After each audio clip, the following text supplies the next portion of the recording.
yàkkali xabaar boobu ki nga xam ne moo taxawaloon kër gii ñu doon wax kër yërmande di këru di mel ni pépinière boo xam ne daal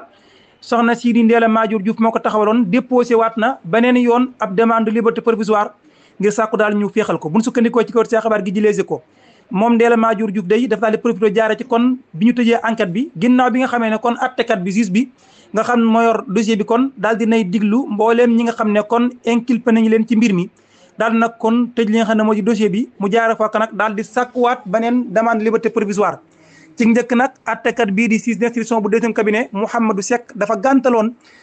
bàyyi ndégani ki nga xam ne kon njëkkoon na koo sàkk moom Ndella Madior Diouf jaare woon ko ci avocat wam la ñu ko toppe nag bari na diis na itam gan bokk na ci faat ba kan ci loo tëyul waaye itam daal def loo xam ne ci wàllum médecine di amal wàllum liggéey médecine te amoo ci ndigalu yoon yu baree bay daal yu wuute kon la ñu koy toppee